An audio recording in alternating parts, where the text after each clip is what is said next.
What is going on, everybody? Welcome back to a brand new video, and I'm sure you can tell by the title and thumbnail of the video, we are going to be doing a little bit of a Last of Us haul.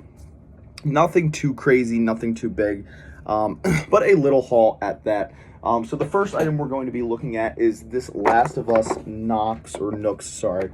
I guess it's like a placeholder shelf decoration. It's a clicker coming through like a window or a door.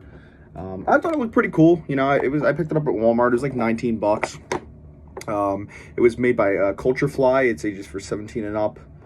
And yeah, I thought it looked pretty cool, so I thought it would be nice to add to the collection. And secondly, I finally got the PlayStation Joel and Ellie 2-pack. I am so glad to finally have this. I've been wanting this in my collection for so damn long, and it feels so good to finally have it here and to be able to add it to the collection.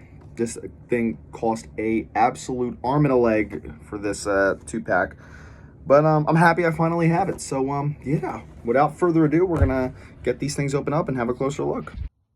Alrighty, so here we have the first piece. This is the statue by Nooks. Right there on the box it says The Last of Us. It says Nooks right there, made by Culture Fly. On the side you get The Last of Us logo. It says your favorite movies, books, and games will jump right off the shelf. On the back it's got a little picture of the statue of the diorama right there. On the side there it's got a couple examples. It says place Nook on your shelf, look at the Nook among your books or movies, games, etc. It is a vinyl Nook. Ages 17 and up, my Naughty Dog, and then obviously made by Culture Fly. Same thing on that side. So, yeah, not too much to be concerned about with the boxing, but we're going to get this guy opened up, and we're going to have a closer look at him. All right, so here we have the Nook all opened up and out of packaging. This thing is really well detailed, man. This is absolutely beautiful detailing of the clicker and its head and the way it just molds and mushes into this you know, I guess fungus and, you know, a mushroom and stuff. On the back it says The Last of Us and then by Culture Fly, and it's got, you know, the trademarks there or whatever. But man, this thing is fucking incredible looking. The detailing just looks so cool, and to have this on a shelf and make it look like the clicker's coming through and trying to get to you just looks awesome. The detailing there on the teeth, the painting is so well done. You get the blood there on the mouth. Looks fantastic. Really gross looking hands. I cannot wait to display this on my shelf. I'm very excited. But yeah, just one of the most beautiful displays of like creature effects I've ever seen in any show, game, or anything. It's just, the clickers are awesome looking, but they're just also so gross looking. They're some of the nastiest looking fucking things. On the back, there is a little bit of a background going on back there. I know it's probably hard to see. If I tilt it up like that, you can see it just looks like there's a doorway in the background. Nothing too major. But yeah, this is an absolutely beautiful piece, and I cannot wait to display it. But now we are going to put this aside, and we are going to move on to the 2-pack. Alrighty, so here we have the Last of Us 2-pack brought to you by PlayStation. Right there at the top it says PlayStation. You got a nice picture of Joel and Ellie from the remaster, from The Last of Us Part 1. Again, like that's like the Ultra PS5 remaster. You can see them in the box right here looking pretty cool. Right there it says Joe and Ellie, The Last of Us 2-pack, 6-inch figures, and then it says in different languages, or a different language. It says over 30 plus points of articulation, de-articulation, and then again it says that in Spanish. On the side there you got the PlayStation logo at the bottom.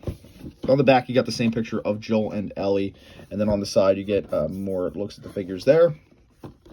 Nothing too noteworthy on the back. So yeah, I'm going to have this opened up, and then we're going to take a closer look at it. Alrighty, so here we have both figures opened up and taken out of the packaging. Now, before we actually take a deep look into the figures, we're going to look at the accessories. So, first things we're going to look at are all the damn interchangeable hands they come with. They come with a fuckload of interchangeable hands. I mean, gripping hands of all sorts. Let me try and get this to focus here. There we go. Like semi-gripping hands. I don't even know what you would use that for. I got another gripping hand for Joel. 2 more gripping hands, like gun-holding hands. Ellie gets a shitload of them too. Again, just all sorts of gripping hands for different things and shit. These look cool. They got a nice little bit of paint and detail on them. right there. You got like her part of her sweater or whatever. But yeah, look pretty cool. Next, we'll look at their backpacks. Joel's first. It's obviously a bit bigger. It's a little more plain. Not really as much going on with Joel's as there is with Ellie's. You know, got some, it looks like some duct tape on it or whatever. It's decently painted. I mean, it could look a little bit better, but it suits my needs. Got the little flashlight right there as well. Ellie's also has the flashlight. It's got her pins and stuff, and it's got the logo right there on the backpack. Looks pretty good. They both, oh, there goes Ellie. They both come with guns. Now, you get Joel's revolver and Ellie's Glock. Both look pretty good.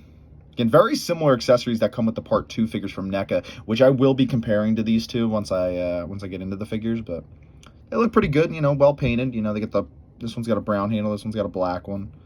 Look like the guns that they use in the game. Then we have the bow and arrow, which is cool, which I actually think you can take the arrow and place it into this little slot right here. Could be wrong, but it looks like that's what it's meant to do. I don't want to break it. It'll take some doing, but there is a slot here on the bow where it looks like you could maybe put the arrow if you know, try hard enough. But still really cool. Love that the bow actually functions. You know, it's got the string or whatever. I think that looks pretty cool. You know, and I definitely probably will be, you know, displaying them with this. Again, there's the arrow. It's a little bit bent, but it is what it is. They also come with the rifle from the game. Looks exactly like it. You know, looks pretty good. And they got some nice detailing right there on the magazine or the clip or whatever it is. I'm a gun dummy. Yeah, it looks pretty good. You know, again, looks just like the one they use in the game. Here we have Joel's pump action shotgun. Also looks really good. Looks just like the one he uses. Again, all these accessories are pretty much the exact same ones the NECA ones come with, which is interesting. We also get Ellie's knife right there, tiny little thing. Not a whole lot of detail because it's small, but a good enough amount. And then we also get a machete, which belongs to good old Joel there. Very nice. So now we are going to look at these figures individually as if it was their own review. And yeah, we're going to start with Joel, so let's get right into it. All right, so here we have Joel from The Last of Us Part 1. He did a fantastic, phenomenal job with this figure, man. He really looks good. They got his outfit down to a T, man. That is the same shirt that, you know, that he wears through, not all of the game, but obviously a lot of it, and you can obviously switch the shirts anytime you want. Looks fantastic. Now, in terms of articulation, he has a full swivel at the head, which doesn't feel like a pain in the ass to move. He has actually, like, it looks like a little bit of a joint there in the neck, but I don't know if you can really access it. You can a little bit, which is interesting. That's pretty interesting. They got this, you know, the ab swivel. I hate this thing. I hate this fucking joint. I really wish they wouldn't have put that on him. I really wish, like, you did not need to give him that swivel movement. You really didn't. It was just uncalled for. That's my biggest gripe about this figure, is this big, ugly fucking line going through it, and it makes it just looks weird. You know, it doesn't look quite right, but it is what it is. Bend at the elbow. It's not double jointed or anything, but it's just a bend at the elbow. We can also move the bicep right there. He has thigh articulation, which again is so unnecessary. Don't know why he gave him that. His legs can go out, forward and back. You know, he's got double jointed knees, so you can see there's two joints there, and then I think he's got a little bit of ankle articulation there as well.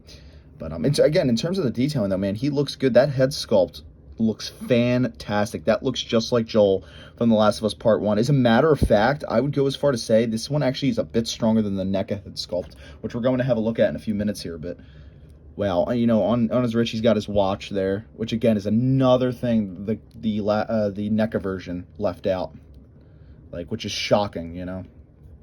He's got a little bit of dirt on his arm there. That's not an actual scuff. That's like just dirt he has on his arm. I like that they added some of the gray tones. He's got a little cut there on his nose. But yeah, man, he looks really good. I mean, like I said, they nailed his look to the game, you know. But let's now bring in the NECA Joel. Obviously, the NECA Joel is quite a bit bigger.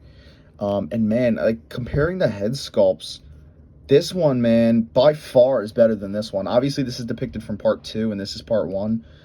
But when it comes to the actual face, this one just looks a whole lot more like Joel than this one. Obviously, the sculpting is much stronger on the NECA version. It's NECA versus, again, this is like just a PlayStation. I don't know what company this is. I don't know if it was actually fully PlayStation that put this out. I'm guessing it was. Obviously, their sculpts are they're a little shinier. They look a little faker. The scale is definitely smaller. This is like, I guess, 7-inch. This is probably about 5. So, you know, they're not quite the same scale. And as to overall, as to which one's better, you know, I don't really have a preference. I love them both. I think the head sculpt's stronger on this one, but I think the rest of the figure is stronger on this Joel, the scaling wise, and just the paint. I think the paint's stronger on this. You know, but still, man, not to sell this one short, this one still looks fantastic, and I love it. So, but yeah, there we have a look at Joel. Now we're going to take a look at Ellie. All right, so here we have Ellie from The Last of Us Part 1. Now, I actually think that her head sculpt isn't as strong as Joel's was. I think it's a little weaker. I'm getting a little bit of Ellie in there, but not as much as I did with Joel. Now, in terms of her articulation, hers is actually different. Hers has an ab crunch as well as the slice joint, which is so interesting that they chose to do that. But she has the head articulation, a little hindered by that ponytail in the back. She has bend at the elbow, her wrists can move, double jointed knees just like Joel. And again, the difference is, though, she has the ab slice and the crunch, which is interesting. But she looks really good, man. I mean, I wish the scales were a little bigger because she's quite a small figure. She's very tiny. But still, she looks really good. You know, that's her outfit. That's pretty accurate, you know, to the games or whatever. Very, very accurate. Yeah, I think she looks really good. Again, I wish the head sculpt was a bit stronger, but overall, it works for me. You know, I like that she, you know, she's got the sun with the 2 palm trees on there. Nothing really on the back going on. You know, they got her long sleeve shirt that comes down to her wrists, and you know, they got her red shoes going on, her, I guess, Converse or Vans or, you know, whatever they are. But yeah, I think overall she looks really good. But let's bring out Last of Us 2 Ellie from NECA. And wow. The comparisons are, again, like night and day. But no, both of these figures do look fantastic. Obviously, I probably prefer the Last of Us 2 one a little more, but this one still looks fucking incredible. Again, just wish the scale was a bit bigger, but still looks very, very good. As to which one I think has the stronger head sculpt, I'm going to lean, I think, a little bit more towards the NECA one. But as to which outfit I prefer, definitely prefer this outfit. I've always liked the Last of Us 1 outfit. I really wish they would include oh wait, no, this one is in the second game. I was gonna say I really wish they would include it in the second game, but I'm sorry, I'm wrong. It is in the second game. I've used it before. Duh. I always use this one in the second game, as a matter of fact. I don't know why I was thinking about the first game, but yeah. And I honestly think they got the outfit a little more accurate than this did, because in the second game, Ellie's shirt is not this blue. It is much darker than that, but I guess they based it off of early concept art or something. But overall, both really, really good figures. You know, I can't wait to put a bunch of accessories on her like I have with this Ellie. But yeah, overall, man, this 2-pack is very, very good, and I'm very satisfied. So yeah, I hope you guys did enjoy this video. If you did, make sure to drop a like, rate, comment, subscribe, and I'll see you guys next time. Bye, guys.